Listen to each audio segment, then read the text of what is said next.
warahmatullahi wabarakatuh. Saya Bidan Nenek Sinta Devi dari Kabupaten Bekasi, Ranting Cibarusah. Di era pandemi COVID-19, kita sebagai garda terdepan, para tenaga kesehatan dan para bidan di seluruh Nusantara, kita harus mampu mencegah dan memerangi COVID-19 dengan cara menjaga jarak, dan tidak kalah penting adalah pencegahan dan pengendalian infeksi dengan cara kebersihan tangan. Kebersihan tangan kita harus tepat melakukannya sesuai dengan 6 langkah prinsip kebersihan tangan. Dan kemudian kebersihan tangan ini memiliki 5 waktu.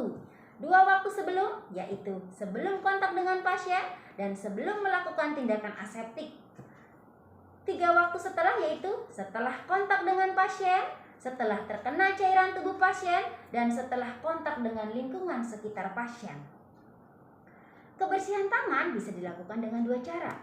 Cara yang pertama adalah mencuci tangan di bawah air mengalir dan menggunakan sabun. Cara yang kedua yaitu dengan cairan berbahan dasar alkohol jika tangan kita bersih. Kalau dengan cuci tangan menggunakan sabun, kalau tangan tampak kotor atau terkontaminasi dengan lemak dan protein. Nah, sebelum kebersihan tangan dilakukan, kita harus memastikan kuku kita pendek, bersih, terhindar dari kuman, kemudian tidak menggunakan cat warna kuku, tidak menggunakan kuku palsu, dan juga tidak menggunakan perhiasan seperti jam tangan atau dan yang lainnya.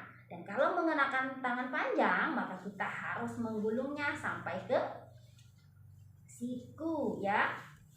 Nah, setelah itu, selain kebersihan tangan, ada yang penting yaitu pengelolaan limbah. Pengelolaan limbah ini merupakan hasil akhir dari hasil kegiatan di fasilitas pelayanan kesehatan di tempat praktek kita. Nah, berbagai macam hasil limbah ini berbeda juga cara pengelolaannya. Pengelolaannya ini dibagi menjadi 6 teknik. Pertama adalah identifikasi. Nah, identifikasi limbah ini dibedakan menjadi ada yang cair, gas, dan juga padat. Kemudian pemisahan. Nah, kita pisahkan yang termasuk limbah infeksius, adapun limbah yang non-infeksius. Yang non-infeksius itu termasuk sampah kotor dan juga sisa makanan. Adapun benda tajam kita juga pisahkan. Nah, kemudian yang ketiga ada labeling atau penandaan. Nah, kita tandai ataupun dipisahkan sementara, yaitu disimpan di wadah yang dilambangkan biohazard. Yang keempat yaitu pengangkutan. Nah, orang yang mengangkut limbah ini wajib menggunakan APD atau alat pelindung diri. Nah, setelah itu yang kelima adalah penyimpanan. Penyimpanan ini biasanya sebelum kita angkut ke TPA, maka kita harus simpan dulu, yaitu di TPS atau tempat penampungan sementara. Tempatnya harus terbuka, kering, bersih, aman, dan terjaga kebersihannya. Setelah itu baru diangkut di bagian akhir. Yang keenam adalah TPA, tempat pembuangan akhir untuk dimusnahkan, ya. Nah, adapun kita untuk mengurangi limbah ini, kita bisa melakukan pertama, mengurangi limbah dengan cara kita bisa mereduce atau mengurangi limbah. Kita bisa dengan mendaur ulang limbah atau recycle, dan bisa menggunakan kembali limbah atau reuse. Nah, tahap yang ketiga dari pencegahan dan pengendalian infeksi adalah APD. Alat pelindung diri itu wajib kita melakukannya karena kita bertujuan untuk melindungi kulit dan membran mukosa dari risiko pajanan darah, cairan tubuh pasien, lendir pasien ke petugas ataupun sebaliknya. Nah, berikut saya akan kenalkan alat-alat APD dan termasuk cara pemasangannya. Baik. APD terdiri dari alat pelindung tangan yaitu sarung tangan, alat pelindung pernafasan yaitu masker atau respirator, alat pelindung tubuh yaitu apron atau gaun, alat pelindung mata yaitu goggles, alat pelindung kepala, dan alat pelindung kaki yaitu sepatu boot atau sepatu tertutup lainnya. Cara pemakaian APD yang benar, petugas memasuki ruangan, pastikan tangan tidak ada perhiasan ataupun aksesoris yang lainnya. Kedua, cek gaun atau pelindung tubuh ataupun apron dipastikan baik dan tidak rusak. Cek sarung tangan atau pelindung tangan dipastikan sesuai dengan ukuran petugas. Ketiga, disinfeksi tangan. Disinfeksi tangan menggunakan punggung tangan yang relatif lebih bersih dan dengan 6 langkah.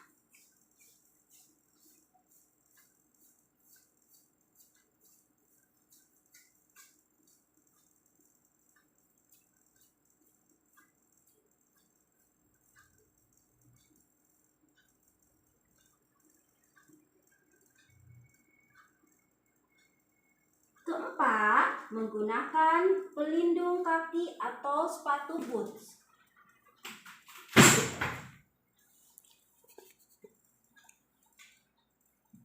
Apabila petugas menggunakan sepatu tertutup atau sepatu kets, maka menggunakan shoe covers dengan cara meletakkan shoe covers di bagian luar sepatu dan dipastikan menutupi celana panjang petugas. Selanjutnya, petugas menggunakan alat pelindung pernafasan yaitu masker. Caranya, letakkan masker di depan hidung dan mulut dan tarik bagian karet masker sampai ke belakang. Apabila menggunakan masker N95, maka kita melakukan seal check.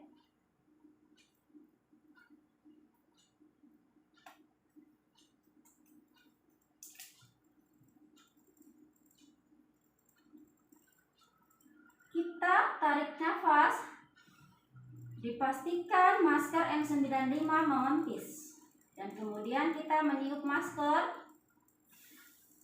dan ada udara di dalam masker. Selanjutnya, kita menggunakan pelindung mata yaitu Google. Kacamata Google dipastikan menutupi seluruh area mata. Pasang dengan rapat. Selanjutnya, menggunakan pelindung kepala. Gunakan dari bagian depan sampai bagian belakang menutupi area kepala dan telinga.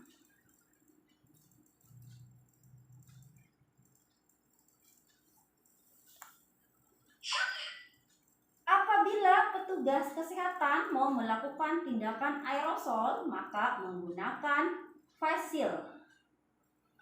Dipastikan bando face shield berada di atas alis dan menutupi seluruh area wajah sampai ke dagu.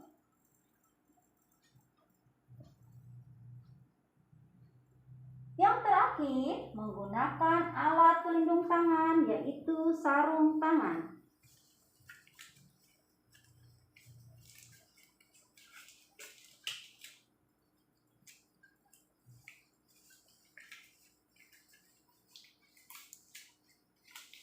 Jika sudah terpakai, maka kita rapikan.